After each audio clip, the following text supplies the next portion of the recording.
The stars were quiet. In the far edge of the galaxy, a single ship drifted, broken and dying. Its hull was torn, engines barely alive, and inside were the last survivors of a proud alien world. Their home had been burned, their families scattered, their cities reduced to ash. They had sent hundreds of messages, thousands even, but no one came. The galaxy had turned its back on them. The survivors huddled together in the dim light of their failing ship. Oxygen was running low, food had almost finished, and hope was nothing more than a memory. Their leader, a gray-skinned alien with tired eyes, stared at the console in front of him. The distress beacon blinked weakly, sending out one final cry into the void. He whispered to himself, "Please, someone, anyone." But deep inside, they all knew the truth. While the great powers of the galaxy did not care, no empire would risk war against the predators who had destroyed their planet. No council would waste resources on refugees who could offer nothing in return. Their message would die like them, lost in the silence of space. And yet, across the darkness, far away on a small blue world, something stirred.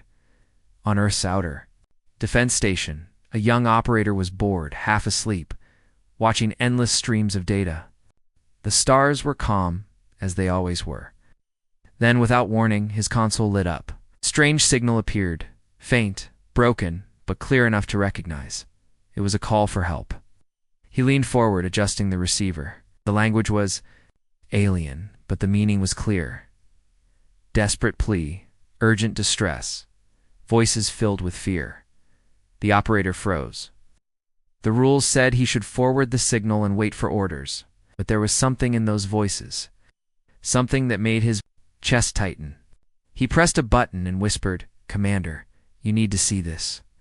Within minutes, the station command room filled with officers. They listened in silence as the signal played again and again. Some of them frowned. Others shook their heads. A few muttered warnings. "It's probably a trap. Don't waste time. This is not our problem." But the commander, an older woman with sharp eyes, stared at the screen. She saw the broken ship drifting in the darkness, saw the weak life signs, heard the voices filled with despair.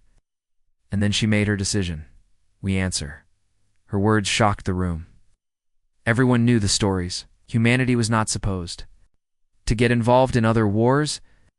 They were called Deathworlders by the galaxy for a reason, born on a violent planet. Raised in endless struggle, survivors of countless disasters. When humans fought, they fought to the end. Once unleashed, they could not be stopped. Still, the commander's voice was firm. "Prepare a fleet," they called for help, "and we will answer." Far away in that dying alien ship, the survivors had almost given up. They sat in silence, waiting for the final breath, when suddenly their sensors flickered.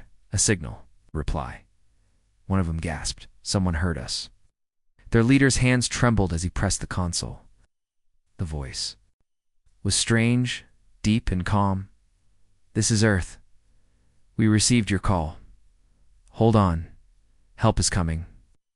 The aliens froze. For a moment there was only silence, broken by the sound of their own racing hearts. Earth, the Deathworlders. The name was enough to chill the blood of even the strongest species. Every child in the galaxy had heard the stories humans, the dangerous ones, the predators who fought like no other. Entire empires spoke, their name with both fear and respect. And now it was them who had answered. The refugees were torn between terror and hope. What if the humans only came to finish what the predators had started? What if this was the end? But their leader closed his eyes and whispered, "If death comes, at least someone heard us." Hours later, the stars shifted. Space bent, rippled, and then tore open. From the fold of hyperspace emerged massive black ships, their hulls marked. With the proud symbol of Earth, their presence alone was terrifying. Silent, heavy, like predators moving through the void, the refugees stared at the view screen. The human fleet was far larger than anything they had ever seen. Each ship looked built for war-thick armor, glowing weapons, engines roaring with power. The broken survivors felt like insects before giants. Then, across the comms, the human commander spoke again. Her voice calm but commanding. We heard your call. You are not alone. The aliens wept. For the first time since their world had burned, they felt a spark of hope. But deep inside, a question remained: why? Why would the Deathworlders come? What did they want? No one in the galaxy trusted humans. Without reason, they were too dangerous, too unpredictable. And yet here they were, answering a call no one else dared to hear. The alien leader stepped forward, his voice shaking. You came to help us? The human paused, then answered simply, yes, no promises, no conditions, just that single word. And in that moment, the refugees realized something. Maybe the galaxy had lied to them. Maybe the Deathworlders were not monsters after all. Or maybe they were something even greater and far more terrifying, as the human fleet surrounded their broken ship. Pulling them into safety, the survivors could not escape one final thought. When the Deathworlders answer a call, the galaxy itself changes. The alien refugees were not ready for what they saw. Their broken ship drifted in silence, patched only by emergency power. Most of their lights had gone dark, their air was running thin, and every sound inside the ship felt like the ticking of a clock counting down to their death. Then suddenly, the darkness of space bent and cracked like glass. The refugees gasped as massive shapes tore their way out of hyperspace. First one, then another, then more giant black warships, each one large enough to blot out the stars behind them. At first, no one spoke. The survivors stared at the view screen with wide eyes, hearts pounding in fear. They had heard stories of the Deathworlders' fleet, but no story could have prepared them for the sight. These were not ordinary ships. Each one was built like a fortress, layered in dark armor that shimmered faintly against the stars. Strange lights ran across their hulls, pulsing like the heartbeat of some vast living beast. Their engines burned like suns, and their weapons rose upon rows of glowing cannons, looked as if they could tear a planet apart in seconds. One refugee whispered, almost in horror, they came. Another answered in a trembling voice, no, not them, please, not them. The commander of the dying alien ship, his gray skin pale from exhaustion, forced himself to stand. His voice was low and heavy. It is the Deathworlders. No one else would come in ships like these. Refugees began to panic. Some cried. Others begged to shut off the beacon before the humans reached them. One shouted, they will finish us. They are predators. They are killers. But the commander only stared at the incoming fleet, his jaw tight. Somewhere deep inside, he knew it was too late to run. Deathworlders had already seen them. Moments later, a shadow fell across their ship as the largest human vessel moved into position. Its size was so vast it dwarfed the alien refugee craft like a mountain standing over a pebble. For a long moment, nothing happened. No weapons fired, no signals came, just silence. The refugees held their breath. Some prayed. Then the comm system crackled to life. A voice spoke calm and clear, but with a weight that filled the entire cabin. This is Commander Hale of the Earth vessel Resolute. We received your distress call. Do not be afraid. You're under our protection now. The words dropped into the silence like a stone into deep water. The aliens looked at each other, confused, uncertain. One of them whispered, protection. From humans? Another shook his head. It must be a trick. They will study us, use us, and then destroy what is left. But the commander of the refugees felt something different. There was no mockery in the human's voice, no cruelty, no arrogance, only calm certainty. He looked at the view screen again. The massive black warship loomed above them like death itself. Yet, the words it carried were not death, but promise. He took a deep breath and pressed the comm. This is all that remains of my people. If you are truly here to help, then I beg you save them. For a moment, silence returned. Then the human commander's voice came again, steady as stone. Understood? Prepare to receive aid? Gasps filled the alien cabinade. Not weapons, not threats, aid. And then they saw it. From the belly of the human warship, Smaller craft launched, glowing like sparks of fire. They moved with incredible precision, surrounding the refugee vessel in perfect formation. Instead of weapons firing, beams of blue light scanned their ship, repairing damaged systems, stabilizing air pressure, sealing cracks in the hull. The refugees stared in disbelief as their dying ship slowly came back to life under the hands of the Deathworlders. The first time in months, fresh oxygen filled their lungs. Lights returned to the corridors. Gravity stabilized. The children, weak and starving, began to breathe easier. Tears fell from the eyes of many, but still, the fear was not gone. Because every alien knew when humans gave something, they always wanted something in return. That was the way of predators. The refugee commander could not stop himself. He spoke again into the calm. Why are you helping us? On the other side, Commander Hale's voice came once more, quiet and calm. Because you asked. The words struck the aliens like lightning. No demands, no conditions, just that. And yet, deep inside, they could not believe it could be so simple. The repairs continued. Soon, docking clamps extended, pulling the refugee ship closer to the human warship's massive hull. The aliens felt as if they were being swallowed whole by a beast. Inside the docking bay, they caught their first glimpse of human soldiers, tall, armored, eyes sharp and unblinking. They moved with a kind of controlled aggression, like predators waiting to strike. But their weapons were lowered, and instead of violence, they offered food, water, and medicine. The refugee children were carried gently to safety. The wounded were treated by human medics. The weak were given blankets and warmth, and yet, even in kindness, the humans were terrifying. Their every movement reminded the aliens of the stories told across the galaxy, how humans never backed down, how they fought like demons, how they survived what no other species could. The refugees whispered among themselves, "They saved us." Yes, but what will they ask for? They are Deathworlders. Nothing is free. Their commander, however, stood silently, watching the humans work. In his heart, a new question burned stronger than fear. Not what do they want, but what will happen when the Deathworlders decide to fight for us? Because if the legends were true, if these humans were really what the galaxy whispered about, then perhaps the predators who had destroyed their world had just made the worst mistake of their lives. The aliens did not yet know it, but history was already changing.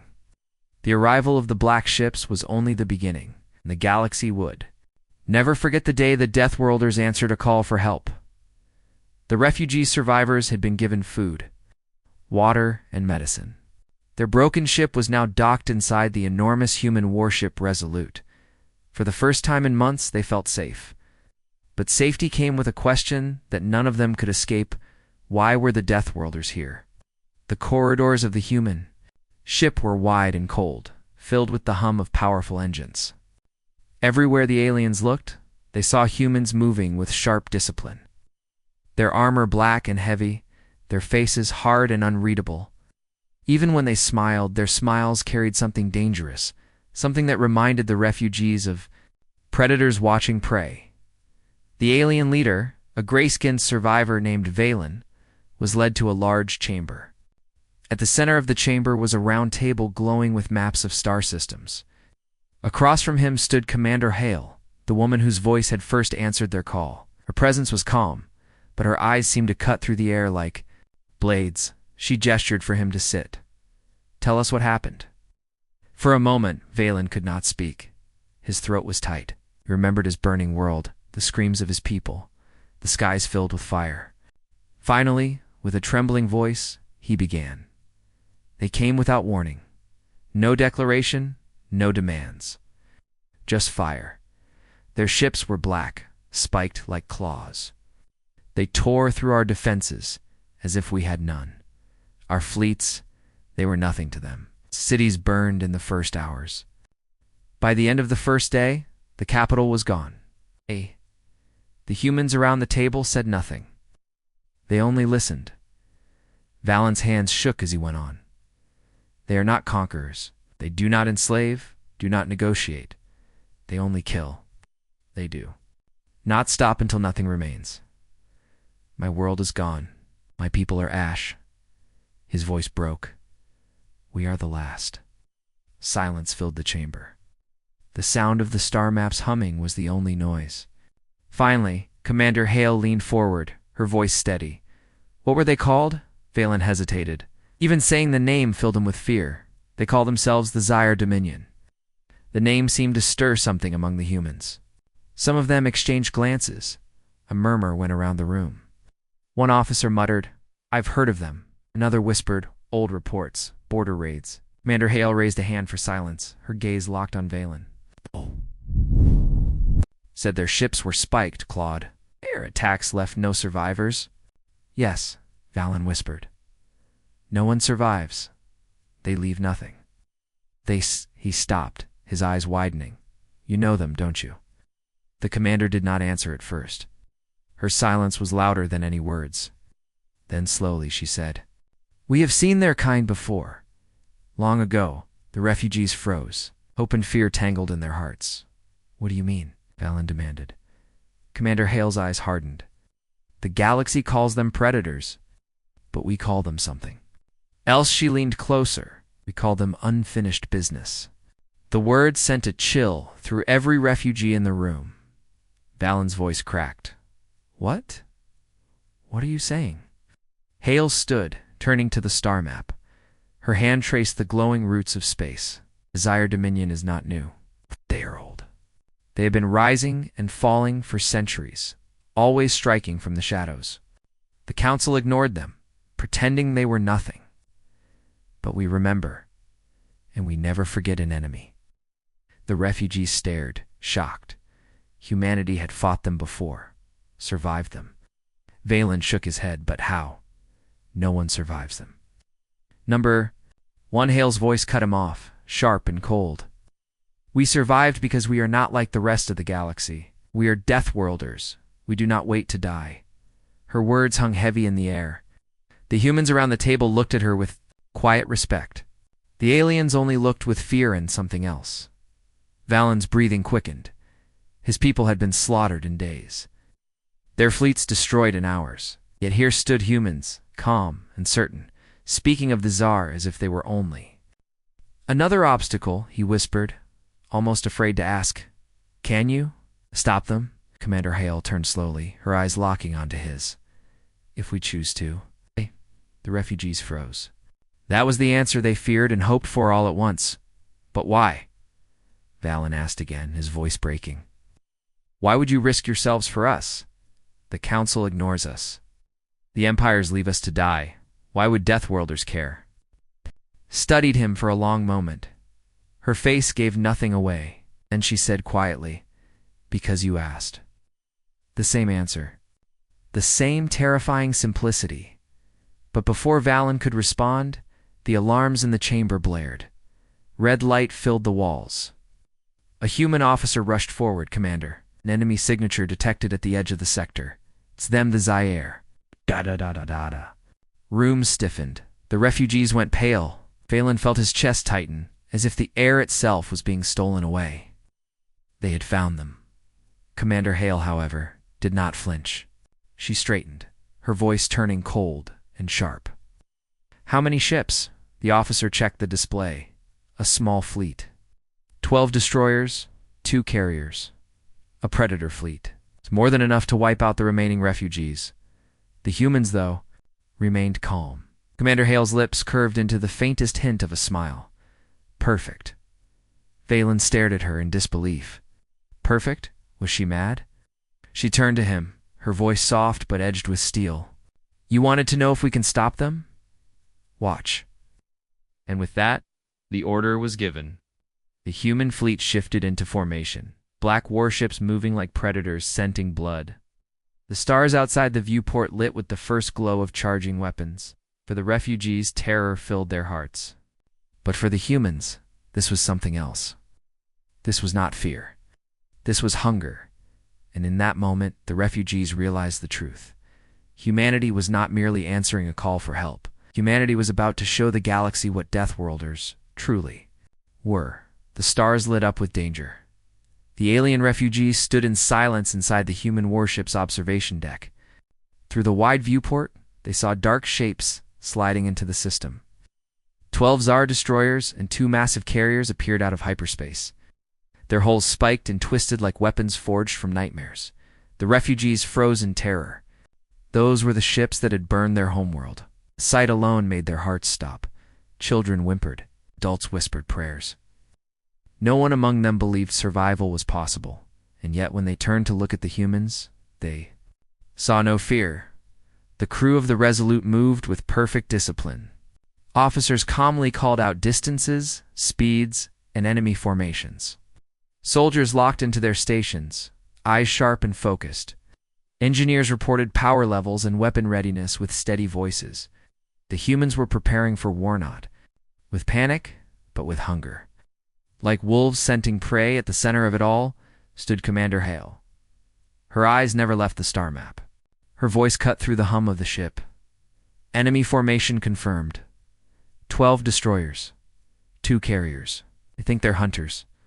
She turned her head, her gaze hard as steel. But they've just walked into the wrong hunt, her words spread like fire through the crew. Weapons powered up. Shields burned alive with blue light. The black ships of Earth began to move, each one sliding into formation with mechanical precision. The refugees watched in disbelief. They remembered their own fleets facing this air, chaotic, desperate, broken in minutes. But here the humans moved like a single machine, every ship part of a greater design. Valen, the refugee leader, whispered to himself, "They're not afraid." The first strike came fast. From the lead Tsar destroyer, lances of red energy shot across the void, tearing toward the human fleet. The refugees cried out, covering their faces, certain the end had come. But the human ships did not flinch. Shields flared, sparks danced across their hulls. And then the weapons faded into nothing. Minimal damage, an officer reported calmly. Commander Hale raised her hand, returned fire. Then the galaxy learned what human warships could do. The Resolute's cannons lit up, white beams slicing across the darkness. 2 destroyers exploded instantly, torn apart before they could even turn. Human missiles streaked out, splitting into smaller projectiles mid-flight, each one finding its target with deadly accuracy. Another Zaire ship shattered into glowing fragments. The refugees pressed against the glass in shock. They had never seen the Tsar bleed, never seen them falter. But under the Deathworlders' guns, the predators were prey. Still, the Tsar fought back. Their carriers unleashed swarms of fighters, spiked machines buzzing like a cloud of locusts. They rushed toward the human fleet, hundreds of them screaming through the void. The refugees panicked. "It will overwhelm you," one cried, but the humans only smiled. "Deploy interceptors," Commander Hale ordered. From the belly of the Earth warships, sleek black fighters roared into space. They moved faster, sharper, deadlier than anything the refugees had seen. Human pilots cut through the swarm like blades, weaving and striking, their guns flashing in precise bursts. Dozens of enemy fighters burned within seconds. One refugee covered his mouth in disbelief. They're dancing. And indeed, that was how it looked. To the refugees, the battle had always been chaos, ships colliding, fleets breaking. But to the humans, war was rhythm. Every movement was planned, every strike calculated, every ship part of a deadly song. The Tsar destroyers tried to regroup, but the humans did not give them time. Another broadside of missiles streaked out, followed by blinding cannon fire.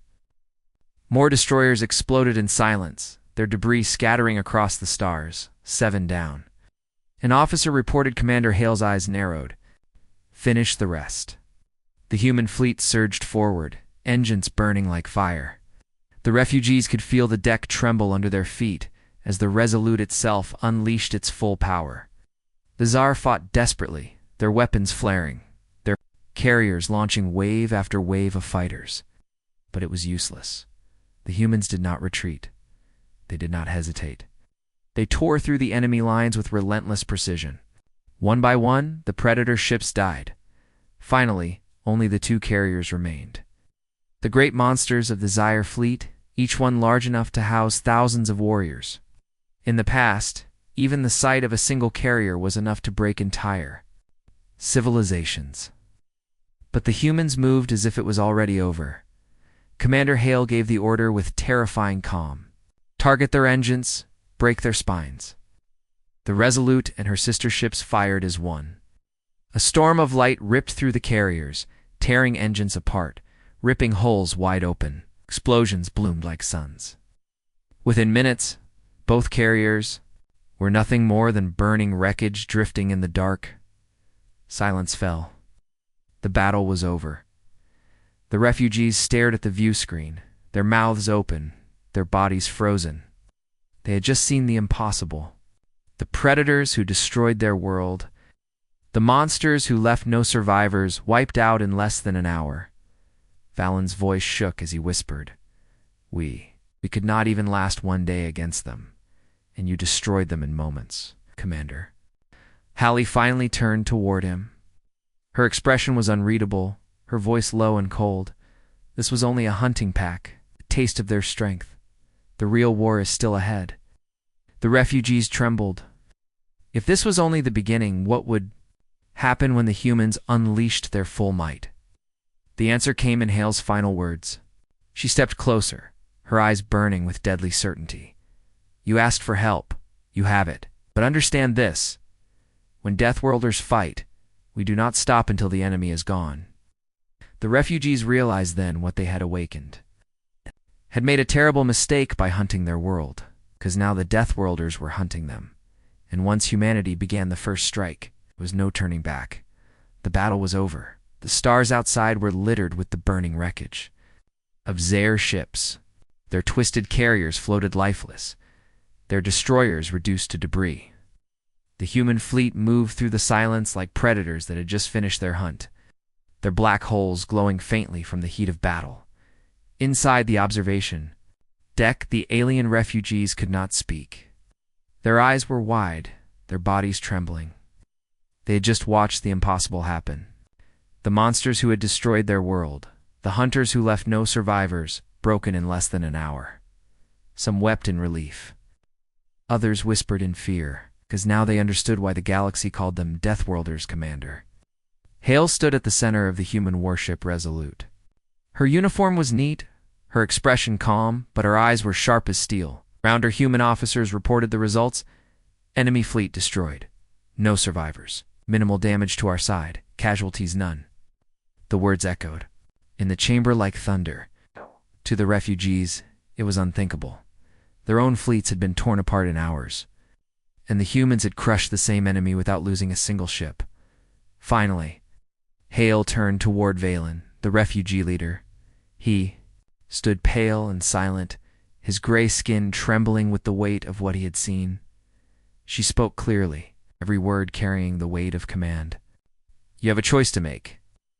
The refugees looked at one another in confusion. A choice? What choice could there be? They were weak, broken, helpless. Hale continued, "We can protect you, can take what remains of your people to a safe place. We will guard you against further attack. If that is what you want, we will do it." Her words gave the refugees a spark of hope, safety, survival, a chance to rebuild. Many of them nodded quickly, whispering to each other, yes, that was what they wanted. But then Hale's voice grew colder. "Or we can end this war." The room went silent. Every alien froze. Valen swallowed hard. His voice shook. "What? What do you mean?" Hale's eyes narrowed. "We do not fight halfway. If we choose war, we do not stop until the Tsar.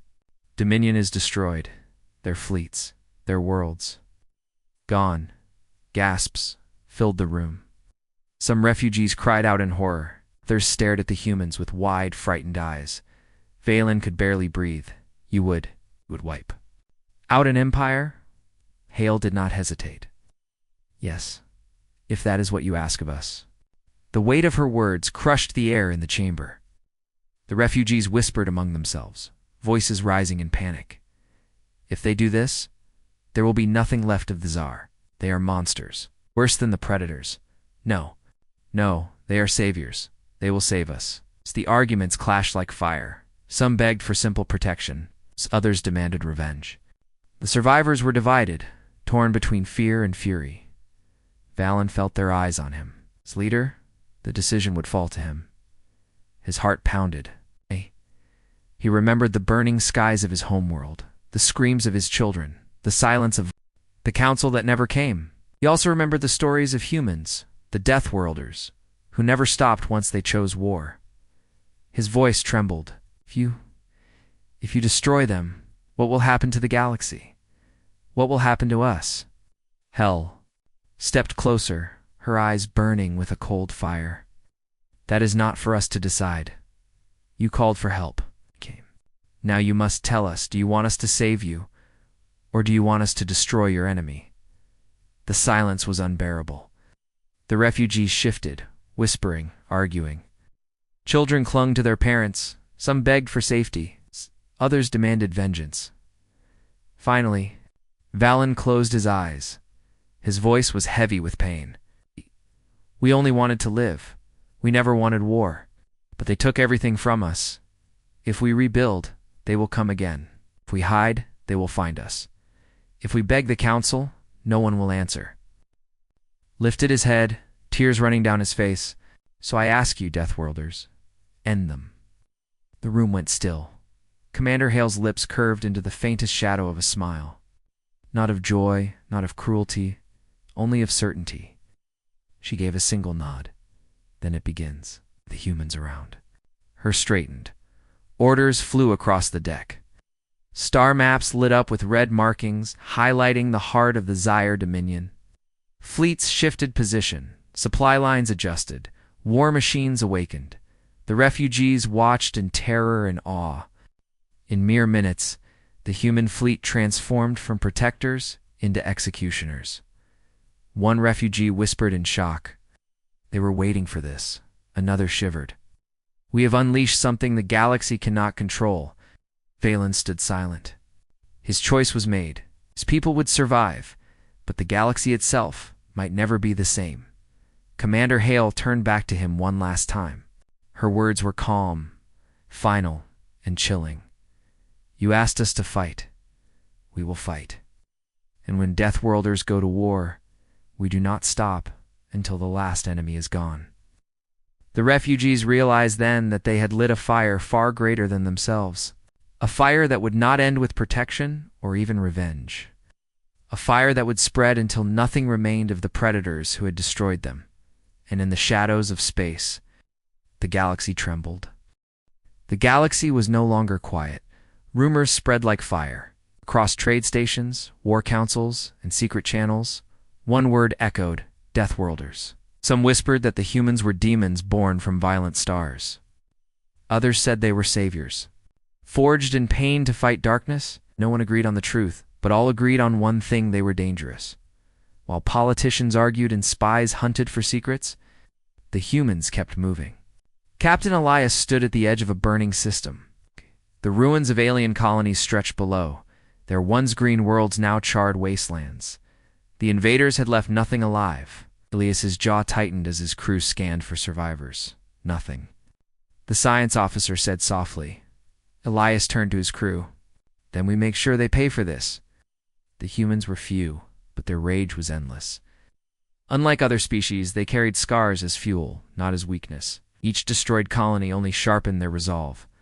When one world fell, they swore 10 would rise again under their protection. The invaders were confused. They had crushed dozens of civilizations with ease. But the humans were different. They were not born with thick scales, sharp claws, or natural weapons. They were fragile compared to most species. Yet every time the enemy struck, humans struck. Back harder. It was not biology that made them terrifying. It was will. In the war council of the enemy, fear began to grow. How can they resist us? One warlord demanded. They come from a single world. They are weak. Another answered, voice shaking. Weak? Then why do they fight like predators who never rest? We killed thousands, yet more come. They do not run. They do not beg. They keep coming. The room fell silent. None wanted to admit the truth. Humans were not weak. They were something else entirely. Back on the Deathworlder ship Resolute, the crew received a message. It was faint, broken, but clear enough. An Allied fleet, trapped deep in enemy territory, was calling for help. Their defenses had collapsed. Their people were surrounded. Most species would have stayed away. To fly into enemy space meant death. But Elias did not hesitate.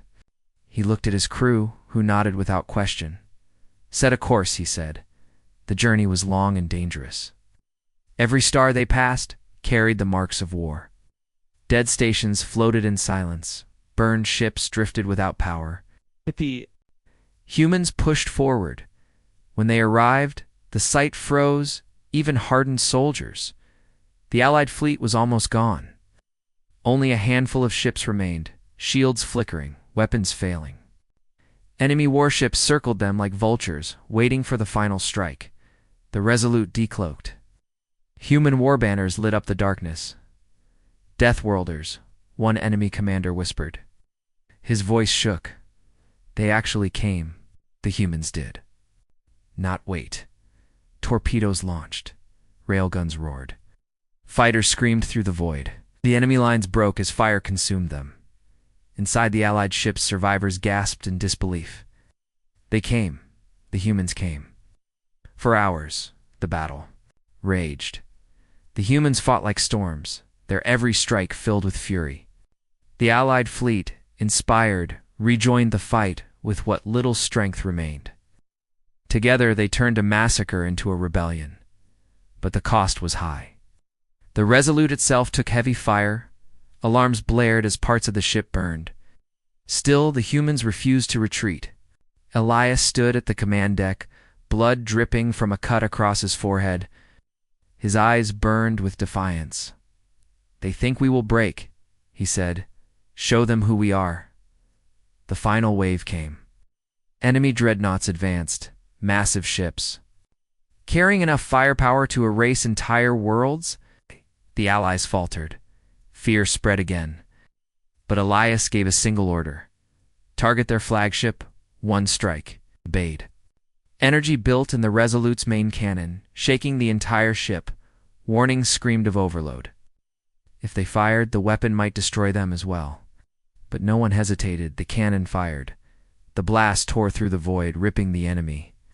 Flagship in half. Fire erupted, shockwaves ripping through the surrounding fleet. The dreadnoughts scattered. Command was broken. For the first time, the invaders fled. The Allies cheered, voices filled with awe. Ow. They had seen courage before, but not like this. Not from any species. Only from the humans. When the smoke cleared, the Allied survivors gathered. Around the battered Resolute, many of their ships were gone. Their people were wounded, their homes destroyed. But they looked to the humans and saw something new. Hope, you saved us. One alien leader said, his voice trembling. Elias shook his head. No, we fought beside you. That is what humans do. But even as he spoke, Elias knew the war was far from over. The enemy would return, stronger, angrier, and when they did, more would fall. Yet something had changed. The galaxy had seen the Deathworlders rise, and that sight would never be forgotten, because humans did not just answer calls for help. They turned despair into fire. They turned fear into resistance. And in the darkest corners of the galaxy, that fire had only just begun to spread, the Deathworlder fleet entered the heart of the war zone. Everywhere they looked, fire burned in the void. Alien warships floated like broken bones. Their hulls torn apart, planets glowed with scars of bombardment. The signal they had followed for weeks had led them here to a system on the edge of destruction. But what shocked them was not the destruction. It was the silence. No.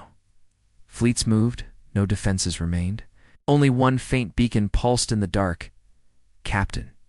The distress signal is still active, said the comms officer. Coordinates locked. The human commander narrowed his eyes. Something felt wrong. This place looked more like a graveyard than a battlefield.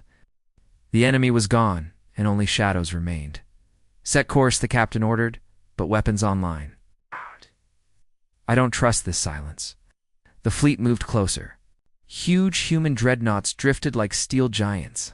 their armor reflecting faint light. Smaller escort ships kept formation, scanning every direction.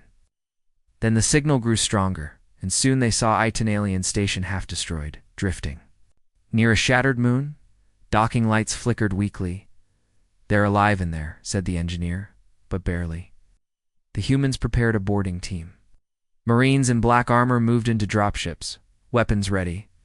As the ships launched, the alien station came into full view. Its outer hull was torn, atmosphere leaking out. And yet deep inside, something still moved. When the humans breached the airlock, they found them survivors. Dozens of alien refugees huddled in the cold corridors. Their eyes widened when they saw the armored humans step through the smoke. One alien stumbled forward. His scales were cracked, his skin burned. "You came," he whispered. "We thought no one would come." The Marines kept their weapons raised, cautious. The survivor fell to his knees. "Who attacked you?" The commander demanded. The alien coughed, his voice weak. "Not pirates, not raiders, something worse. A swarm. Endless. They come without warning, without fear. They leave nothing. They burned our fleets, our colonies. They are coming for you too." The words echoed in the silent corridor. The humans exchanged looks. Swarm. Endless. It sounded like no ordinary war. "Why call us?" one Marine asked. "Why not your own council? Why us?" The alien lifted his head slowly, his eyes filled with fear. "Because they fear you. Every species fears you. You're the only ones they believe might fight them. Deathworlders. Killers of impossible odds. The ones who survived everything." For a moment, no one spoke. The title Deathworlders still carried weight. It was both respect and fear. And now, these broken survivors were begging them for salvation. The human commander gave a sharp nod. "Get them to medical. We'll hear the full story on the flagship." Survivors were evacuated, but the humans knew one thing already. This was not just another war. This was something darker. On the flagship Resolute, the alien survivor was stabilized and brought before the officers. With shaking hands, he activated a small hollow projector. The room filled with images, armadas burning, cities falling, like a tide of black ships sweeping across entire sectors like locusts. Their hulls were jagged, their movements chaotic as if alive.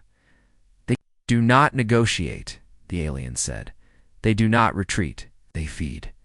They turn every world into fuel. Our fleets tried to stop them. Billions died. Still they grow stronger." The officers studied the images in silence. Humanity had seen wars before, but nothing like this. This was not conquest. It was consumption. Finally, the commander spoke. "Why call us now? Why not before your fleets burned?" The alien's voice broke. "Because the others told us not to. Said you would use it as an excuse. Said humans were too dangerous, too unpredictable. But when the swarm reached our core systems, when no one else came, we had no choice." He looked at the humans, his voice trembling. "We called the monsters. We called you." The room fell silent. The officers stared at each other. The insult was sharp, but it was also truth. Humanity had long been seen as dangerous, unpredictable. Deathworlders who survived everything. But now, survival was exactly what the galaxy needed. The commander stood. "Prepare the fleet. If this swarm is real, we won't wait for it to come to us. We'll find it." Officers saluted. The order was given. The fleet moved out. But deep in the silence of space, hidden beyond ruined systems, something stirred. Hundreds of eyes opened in the dark. Sensors lit. Engines ignited. The swarm had already noticed, and they were waiting. The galaxy had changed forever. The war that began with a single distress call had ended with silence across the stars. Where once alien fleets ruled and empires boasted of their power, now only broken ships drifted, reminders of what happened. When Deathworlders answered the call, on Earth, people did not celebrate. There were no parades, no cheering crowds. The soldiers who returned from the stars carried heavy eyes and hearts scarred by what they had done. They had fought not just to win, but to protect, to ensure no innocent voice would cry for help and be ignored again. Yet victory felt like ashes. The survivors of the alien races spoke in whispers of humans. In their stories, Earth was not a planet anymore. It was a storm, a shadow, a force of nature. Some described them as saviors, others as monsters. All agreed on one truth: humans were not to be underestimated. The Council of Worlds, broken and weak, tried to reform. Many members were gone, their fleets destroyed, their leaders dead. When they spoke of rebuilding, one word was always present in their debates: humanity. Should they fear them? Should they ally with them? No one dared to decide quickly, for a wrong choice could mean the end of what little survived. In the dark, sectors of space, pirates and warlords looked at Earth and stayed away. Even whispers of raiding human colonies vanished. None dared to test the wrath that had burned fleets larger than whole civilizations. Back on Earth, the leaders gathered. In silence, they reviewed the recordings of the battles, the desperate cries, and the final silence of the enemies who once thought themselves invincible. They knew something no one else did. Humans had not shown everything. Weapons still slept, hidden, tested only in shadows. If the galaxy thought they had seen the worst, they were wrong. But humanity was not eager for more war. They wanted peace, exploration, and growth. They wanted to look at the stars and not see enemies, but possibilities. Yet deep inside, they also knew the galaxy had changed. The first call for help had been answered. The next would be as well. In the ruins of a shattered station near the edge of the Silent Belt, a small beacon flickered back to life. It was weak, almost unnoticeable, but it carried a signal. Signal not from humans, not from the old council, but from something unknown. It was not a distress call. It was a warning. The message repeated endlessly in the quiet dark. They are coming. And when the humans heard it, they did not hesitate. They prepared, for they were Deathworlders. And if the galaxy called again, they would answer.